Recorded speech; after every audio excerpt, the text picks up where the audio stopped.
Well, we're back in the underground garage, and today we're working on this 1964 Rolls-Royce Silver Cloud 3, an SGT series car. We've got the grill off in order to get the radiator out. One of the things we did was replace the radiator. This is his old one here.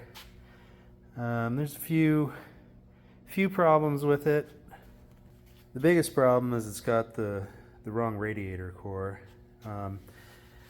Oftentimes radiator shops come across the original cell cores and they don't know what they are, and so they just go to their preferred core manufacturer and they reproduce them a core, but it's a tube. And you can see all the tubes going across here like this. And even for a tube type radiator, this is a very, very inefficient one. So he was having some overheating problems. Cars from Oklahoma, gets very hot, runs air conditioning. So we got him a radiator with the correct core. So here's the radiator that we supplied to him, supplied to this job. We take these radiators really seriously. We take them completely apart. We fix all of the small cracks that we may find. We also take all the time to take everything apart, everything out, and resolder around everything again. Most radiator shops won't go to that extent, but we do in-house in order to make sure that there's going to be no problems. Now there's a shot of the new radiator cap seal, and you can see the coolant. There's the correct warning tag. And so, we go to a lot of trouble on these especially. Here's a shot of a Phantom 5 radiator that we have in our parts department, and you can see the difference in the cores. The way the cell core works is the coolant must zigzag down through this core, which makes it much more efficient. Some of the other stuff we found on the inspection was some electrical problems, one of which being a blown fuse. And you can kind of see the wiring coming apart here for the fog lights, so that's going to have to be rewired. All of this play here in the gear shift was due to these melted bushings we found down at the chassis. Another thing we did was service the differential. We found that both drain plugs had been damaged, so we supplied a couple of drain plugs. We also took the time to scrape the differential down in order for it to cool efficiently. Here's all the scrapings off that differential. Here's his old upper hose. You can see it was quite the funny shape, compared to what's supposed to be on there. When we do all hoses, we replace them with the Jubilee stainless steel clamps. They're pretty much the right thing for the car, and being stainless steel, they'll never corrode. Overall, this engine's not too bad. Somebody's replaced the air conditioning hoses at some point and added an alternator. But these are the correct carbs. Some stuff we found that wasn't so great is the ignition wires here. They should be fed through these conduits at the back of the cylinder heads, and instead they've just kind of got ignition wires going every which way. We pulled the thermostat out and we found that it was a 78 degree, or what the factory referred to as like the summer thermostat. There was also an 88 degree thermostat that was available also.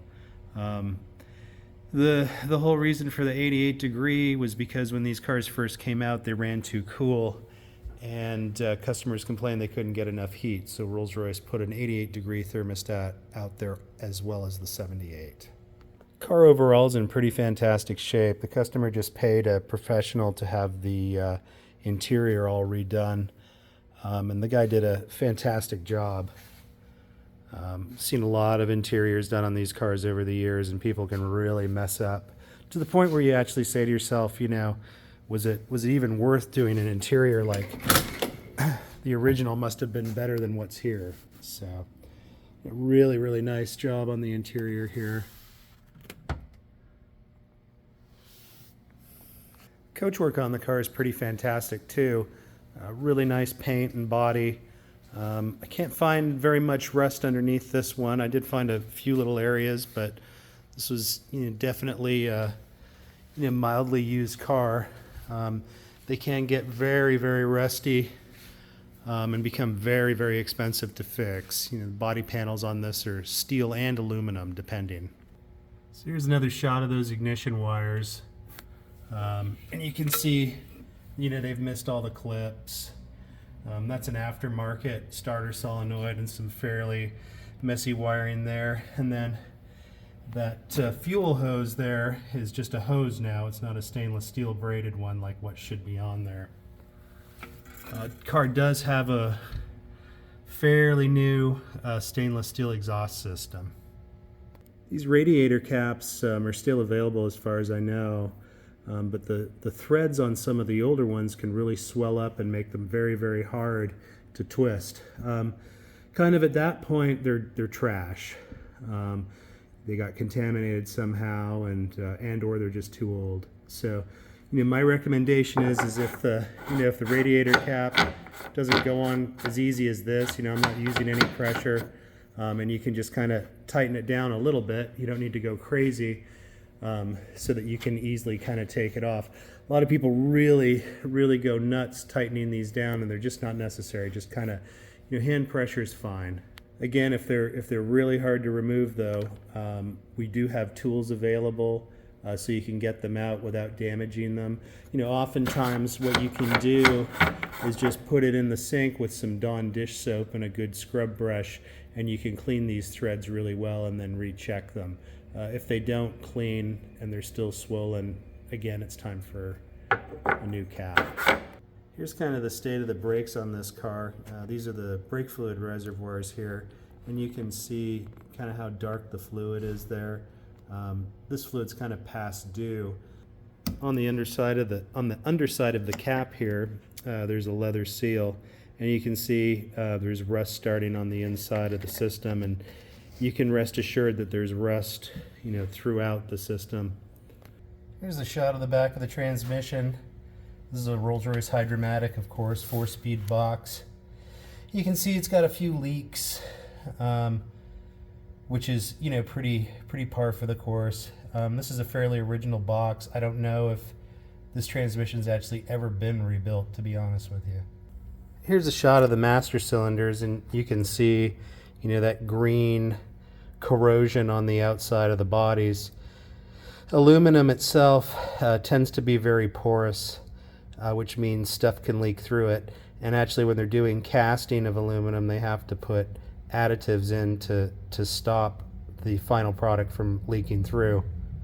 Point of what I'm trying to say is it's probably better that people just replace these master cylinders versus rebuilding them, because after a couple of months, these are what your rebuilt master cylinders will look like. That and the bores are just, they're never good to bleed, the rebuilt ones.